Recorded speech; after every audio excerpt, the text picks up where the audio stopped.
Hello, dear listeners.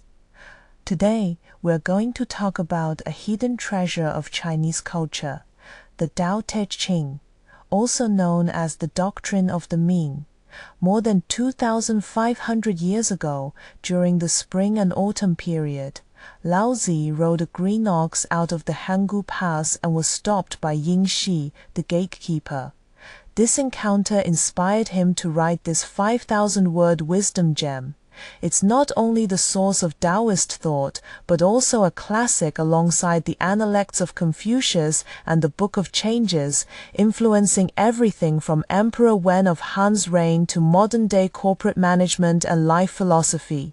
Some call it a guidebook for governing a state, others a handbook for living, and still others a cosmic manual.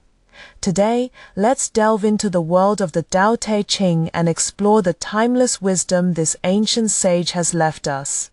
First of all, we need to understand the most core concept of the Lao Tzu, the Tao. The first sentence of the opening chapter says, "The Tao that can be spoken of is not the eternal Tao. The name that can be named is not the eternal name." What does this mean? It means that the Tao that can be spoken of is not eternal and unchanging. The name that can be named is not eternal and unchanging. So what exactly is this Tao? Lao Tzu said, "There is something primordial and formless, existing before heaven and earth. It is silent and desolate, independent and unchanging, circulating endlessly and never exhausting itself. It can be regarded as the mother of all things. I do not know its name, so I call it the Tao. If I must give it a name, I would call it the Great. Simply put, the Tao is the chaotic state that existed before the birth of the universe. It is silent and invisible, existing independently and forever in motion, and is the source of all things in the world. For example, when we observe the growth of flowers and trees, the alternation of the seasons, and the sun rising in the east and setting in the west, all of these are driven by the Tao. It is invisible and intangible, but you can feel its existence, just like air, which although invisible, nourishes all things." Since the Tao is the origin of the universe, what are its characteristics? Lao Tzu said, "The Tao is empty and uses it without being full," meaning that the Tao is like an empty cup that can never be filled, but can play its role endlessly. It cannot be seen and is called Yi, cannot be heard and is called Si, and cannot be grasped and is called Wei. It is invisible, inaudible, and intangible, yet ubiquitous. More importantly, the most essential characteristic of the Tao is naturalness, which means humans follow the earth follows heaven follows the Tao, and the Tao follows nature. Here, naturalness does not refer to the natural world of mountains, rivers, and forests, but to being oneself. In other words, the Tao follows its own laws without deliberate effort or coercion. Just like flowers blooming and leaves falling, these are natural occurrences that do not require anyone to command them. This is the foundation of all the thoughts in the Lao Tzu, adapting to nature and not acting rashly. After discussing the Tao, let's move on to Di. The Tao Te Ching is divided into two parts. The upper part discusses the Tao, and the lower part discusses Di, hence it's called the Tao Te Ching. So what is Di? Lao Tzu said, "The superior person does not flaunt his virtue, hence he truly possesses virtue. The inferior person never loses his virtue, hence he lacks virtue. This means that truly virtuous people don't deliberately show off their virtue, but actually possess true virtue. Those who deliberately maintain their virtue and reputation have actually lost the essence of virtue. For example, some people do good deeds from the bottom of their hearts without expecting anything in return, which is the superior virtue, while others do good deeds to make headlines or win awards, which is the inferior virtue. Lao Tzu believed that D is not something put on, but rather a natural behavior in accordance with the Tao, just like water nourishes all things without ever saying I helped you, which is the highest virtue. Next, let's talk about the most famous concept in the Tao Te Ching, governance through non-action. Many people, upon hearing the word non-action, assume it means doing nothing, being passive or slacking off. That's completely wrong. What Lao Tzu meant by non-action is not acting arbitrarily or not forcibly intervening. He said, "Do not praise the virtuous so that the people will not compete. Do not value rare and precious goods so that the people will not steal. Do not display things that arouse desire so that the people's hearts will not be disturbed." What does this mean? It means that rulers should not deliberately promote virtuous people, otherwise the people will compete to become virtuous. Do not value rare and precious goods, otherwise the people will steal them. Do not display things that arouse desire, otherwise the people's hearts will be disturbed. Emperor Wen of Han was a master of governance through non-action. He reduced taxes and duties, abolished cruel punishments, and let the people farm and live on their own, eventually creating the glorious era of Wen Jingzi. In today's context, delegation of authority in enterprise management also follows this principle. Bosses shouldn't micromanage everything, but let employees demonstrate their abilities, which will ultimately lead to better results. There is also an incredibly powerful way of thinking in the Lao Tzu, dialectical thinking. Lao Tzu said, "Existence and non-existence generate each other. Difficulty and ease complement each other. Length and shortness compare with each other, and height and depth depend on each other." The most classic saying is, "Disaster is the root of fortune, and fortune is the root of disaster. Disaster contains the seeds of fortune, and fortune also hides the hidden dangers of disaster." We've all heard the story of the farmer who lost his horse. When the farmer lost his horse, everyone comforted him, and he said, "Maybe it's a good thing."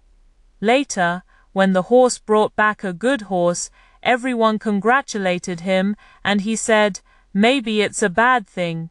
Then, when his son broke his leg while riding the horse, everyone comforted him again, and he said, "Maybe it's a good thing." Finally, during the war, the son who had broken his leg didn't have to go to the battlefield and saved his life. This is a perfect example of Lao Tzu's dialectical thinking. There's also the saying, "When people are alive, they are soft and weak. When they die, they become strong and rigid. When plants are alive, they are tender and fragile. When they die, they become dry and withered." Therefore, Lao Tzu said, "Softness overcomes hardness, just like water appears to be weak, but it can drip through rocks and break through dams." After discussing dialectical thinking, let's talk about what the Lao Tzu teaches us about how to be a good person, that is. The highest virtue is like water, Lao Tzu said. The highest virtue is like water, which nourishes all things without competing. It dwells in the places that others dislike, thus approaching the Tao. Let's think about what qualities water has. It flows downhill, never seeking attention. It can adapt to any shape, round if the cup is round, square if the bottle is square. It nourishes flowers, trees, fish, shrimp, birds, and animals without expecting anything in return. If a person can be like water, low profile, humble, inclusive, and helpful, they will be well liked wherever they go. For example, Comrade Lei Feng, who spent his whole life doing good deeds without seeking recognition, isn't he a modern embodiment of the highest virtue is like water? Nowadays, we live in a fast-paced society where everyone is obsessed with competing for houses, cars, and children, which leaves us mentally exhausted. There's a particularly practical wisdom in the Tao Te Ching: refrain from selfish desires and excessive desires. Lao Tzu said, 5 colors make people blind, 5 sounds make people deaf, 5 flavors make people lose their sense of taste, and indulging in hunting makes people go mad. Rare treasures lead people to do bad things. What does this mean? That is, too many colors will make our eyes blurry, too much noise will make our ears deaf, too many flavors will make our mouth lose its sense of taste, being too obsessed with hunting will make people go mad, and rare treasures will lead people to do bad things. Lao Tzu tells us that having too many desires will harm ourselves. We should be content without humiliation, and stop before danger. Knowing how to be satisfied will avoid humiliation, and knowing how to stop will avoid danger. For example, some people work desperately to make money, only to exhaust themselves physically, which is not knowing how to stop. While others are content with what they have, even though they don't have much money, they still live a relaxed and happy life, which is, the contented are rich. Next, let's talk about the leadership secret in the Lao Tzu. Not competing, but winning easily. Lao Tzu said, the reason why the rivers and seas can be the kings of all valleys is that they are good at being lower than others, so they can be the kings of all valleys. Therefore, if you want to lead the people, you must speak humbly to them. If you want to be ahead of the people, you must put yourself behind them. The reason why the rivers and seas can become the leaders of all rivers is that they are in a lower position and can accommodate all rivers. Therefore, if a leader wants to make the people obey him, he must treat them with humility. If he wants to be ahead of the people, he must put himself behind them. For example, Liu Bang himself wasn't very capable, but he could listen to Zhang Liang's strategies, Zhao He's management, and Han Xin's military skills.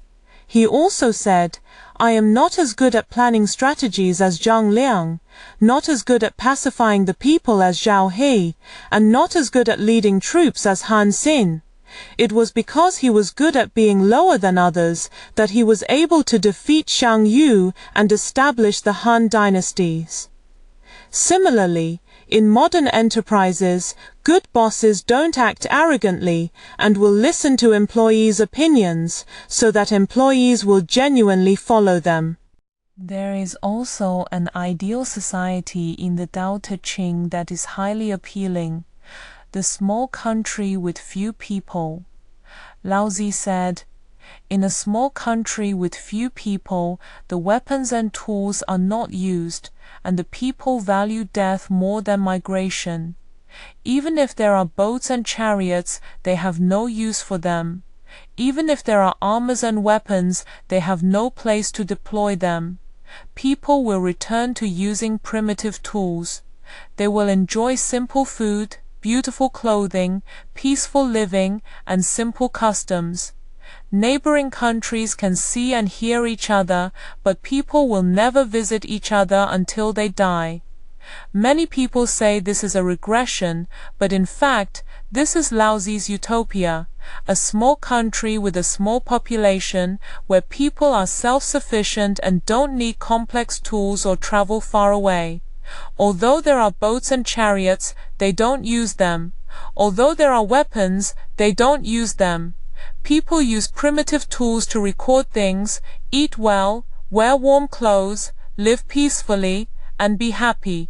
Neighboring countries can hear the cries of chickens and dogs, but people never visit each other in their lifetime.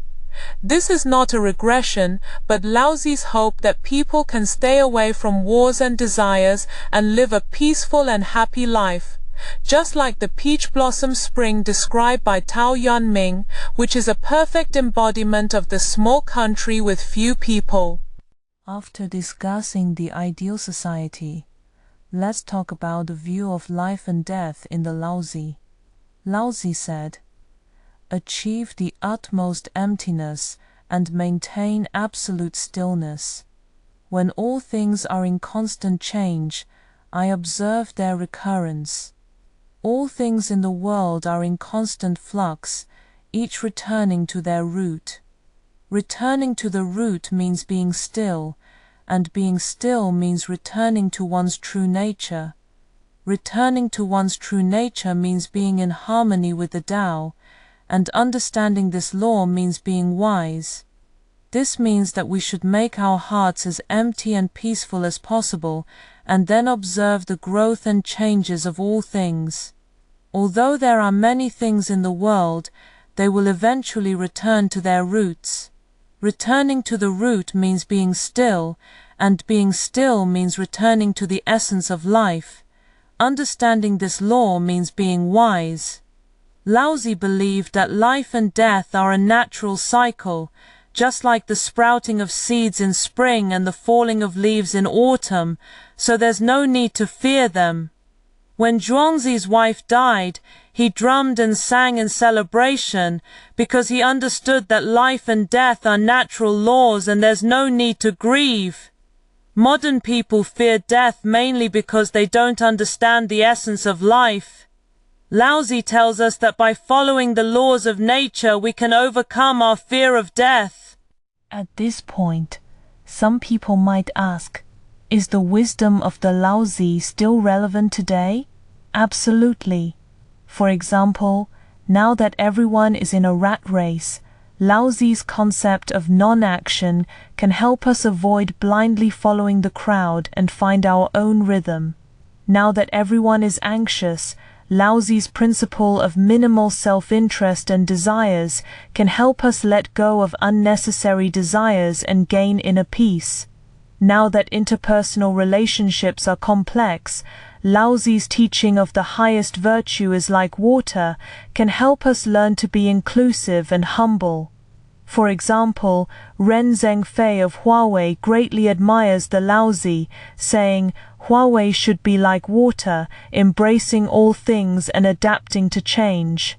Japanese entrepreneur Inamori Kazuo also used the wisdom of the Lao Tzu to manage his businesses, creating 2 Fortune 500 companies. The wisdom of the Lao Tzu doesn't encourage us to be passive and withdraw from the world, but rather to actively adapt to nature, do the right thing, and lead a happy life.